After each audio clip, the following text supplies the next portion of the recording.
Marilyn shared a genius idea for using up your leftover Thanksgiving turkey. It's delicious. And she has an equally delicious dish for your leftover veggies, curried sweet potato soup.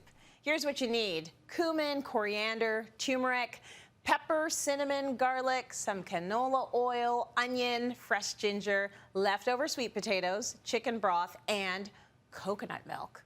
All right, Mayor, this sounds like a great recipe for those leftover veggies to shine. They will take center stage. Yeah, I think vegetables should always take center stage. I'm a big advocate of half your plate is vegetables. So we have a lot of sweet potatoes left over. Okay, I'm going to ask a question that I think you're going to appreciate. How long can I keep cooked vegetables in my fridge? Okay, I love when you ask me science questions. All right, so unlike protein, you can keep vegetables that are cooked, a single vegetable, up to 7 days. Now that would not include your potatoes if you use them, the milk and the cream. That's going to shorten the life in the fridge. But most vegetables, if they're just plain, then they're going to be okay for up to a week, 7 days. So I'm going to make the soup using the sweet potatoes that I already cooked up on Thanksgiving.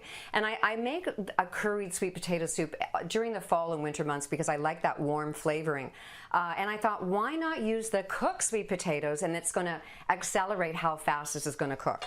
So I have my onions already browned in the frying pan, and then I'm going to add my garlic. Now, just as a tip, because I'm a professional home economist, you want to mince the garlic and set it aside for at least 5 to 10 minutes so it oxidizes, and then you're getting all that good stuff. It's more bioavailable. So that goes into the pot, as well as the fresh ginger, not dried ginger this time.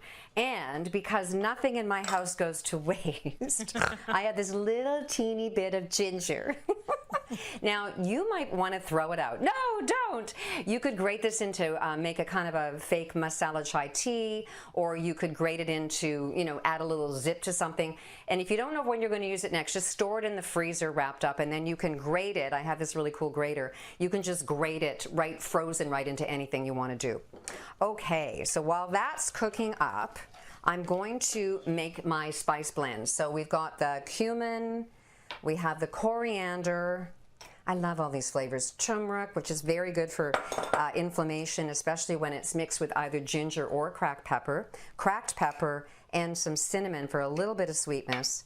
Whisk that up, and then that's going to go right into with the onions and garlic. You should saute the onion and garlic for about a minute. Add that once again, cook in that flavor. It's just kind of a cooking tip in general. Oh. It smells so good.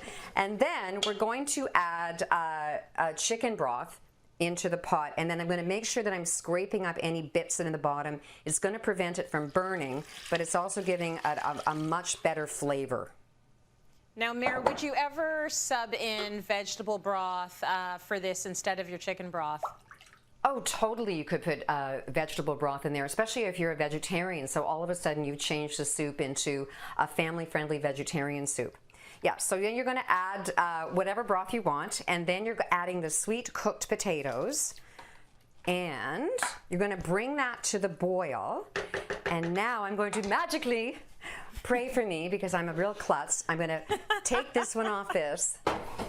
And here, oh, we have pot shrinkage. Anyway, so now the big question is to puree or not to puree. So I've got big chunks of sweet potato in here, which is kind of hard to eat. So I like to, it's kind of like power tools for cooks. So I'm going to puree it kind of half and half, but it's your call. You could put this in a blender.